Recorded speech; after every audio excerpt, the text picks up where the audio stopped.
Week 2 for the DBT06 reveal. We're actually like really close at the time of the recording. It's like 1 week away until DBT06 will be revealed, and I guess most of the cards has been announced already, so we're just gonna blast through week 2 and week 3, which will be out like shortly after this video has been out. So let's get through what are the cards that are being revealed for second week. There are some really good cards that actually supports multiple right lines within that nation. Let's take a look.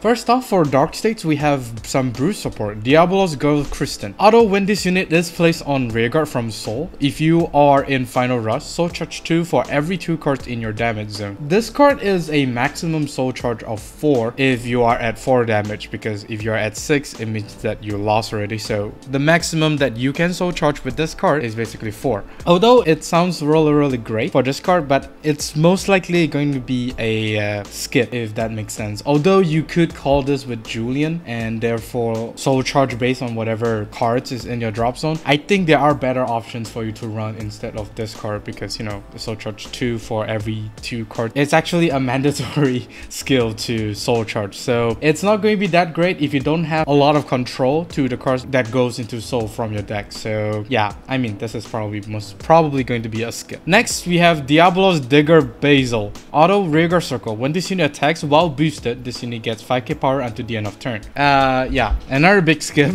Bruce's support for this set seems to be lackluster, other than Julian, as well as that one other card that basically gets power for every card in the damage zone. This card could get 10k power if you somehow can boost twice. I mean, I guess it's not like impossible now that we have Julian, but yeah, the power does stacks, and although it's great, but at this point, since we already have Megan, I guess it's really tough to replace Megan as the main attacker, even if you have a plus 5k shield. I mean, Megan is plus 20, whereas this is plus 10. I mean, if you're a budget player, yeah, go ahead. But then if you're not, then I rather you run Megan. Next, for Cater Sanctuary, we have Decisive Axe Dragon. Continuous rearguard circle. During the battle this unit attack, if your Vanguard was ridden by a card's ability this turn, your opponent cannot call normal units from hand to Guardian Circle. So this is probably going to be Youthberg specific attacker, because Youthberg at the moment is the only right line with the ability to ride by a card ability. I don't think any other right line is able to do that for now,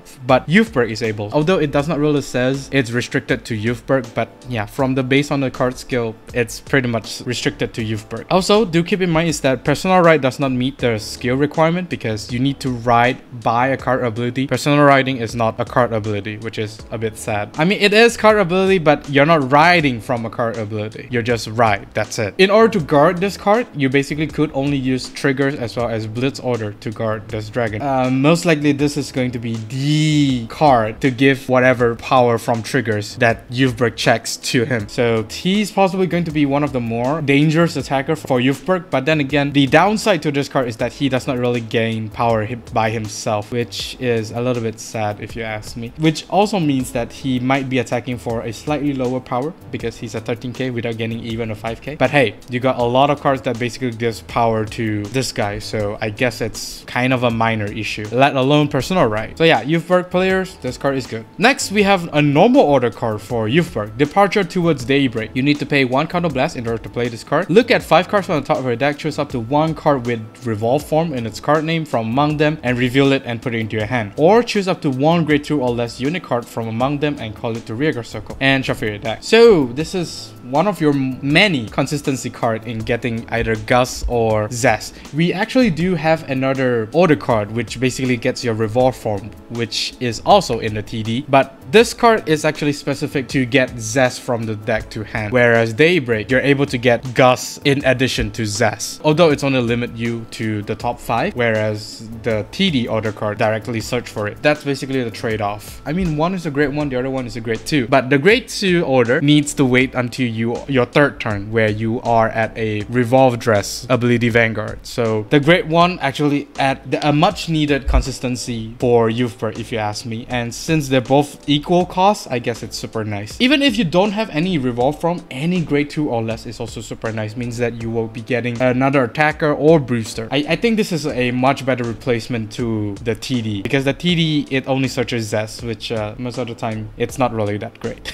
Moving on to Stoichia, we have Recorder Raccoon. Auto rearguard Circle. When this unit boosts, if you have a Vanguard with Leonore in its card name, your opponent cannot intercept until the end of that battle. Yeah, so we're starting to see like some form of a guard restrict, or rather intercept blocker for Leonore, which actually does make sense because, you know, grade 1 and due to how Leonore mechanic works. This card basically allows your Vanguard attack as well as one rearguard attack to block your opponent from intercepting. It's actually not a bad card, and judging from this being a common, I guess it's very really nice and most probably will be seen run in Leonore deck. I mean, intercept may not be as big of a skill that you want to like prevent, but hey, if you're able to deny some shield, I guess it's actually not too bad. This is more of an offensive support because, you know, you basically just prevent your opponent from intercepting. I mean, most of the intercept is like 5k or maybe 10k if both of their front or rear guards have grade 2. But yeah, once we get to see some of the Dragon Empire cards, I think this card will make sense. This card could be very good in some very niche cases, but as an overall, I don't think it's very useful. Increase your consistency in getting your card pieces. It's also like not really doing anything much other than giving you that one extra offensive power. That's basically what he does, which is why this is a common. The second card that we get for Leonore is basically Marching Debut Puryte. Continuous rearguard circle. During your turn, if you have 3 or more grade 1s or less rearguards, this unit gets 5k power. So once again, we see a 13k booster for Leonore in addition to Gracia, the grade 1 right line. I think we should be expecting like a lot of 13k booster for Leonore because, you know, it's everywhere. I would say this is actually a much better booster than Gracia, as this card can be a 13k booster to rearguard as opposed to Gracia, which only gains that 5k if she is boosting the Vanguard. This is a slightly better booster if you ask me. It's not bad to be run in Leonore, so this card should be a sufficient replacement for you if you want to run like multiple Gracia. I mean, this card is a replacement to Gracia. The third card that we have is a double R for Leonore, Ensembles of Smiles Amalie. Auto rearguard circle. When this unit boosts, if you have another grade 1 or less rearguard, this unit gets 2k power until the end of that battle. Then if it's boosted a grade 3 or greater Vanguard, cost Counterblast 1 and Soul Blast 1 and draw a card. So this is basically some of your draw power for Leonore while at the same time being a 10k booster. However, this will only work if your Vanguard is at grade 3 or greater. So this being a 10k booster for the Vanguard as well as a rearguard, I guess it's okay, but it's a shame that you don't really get to use her skill twice because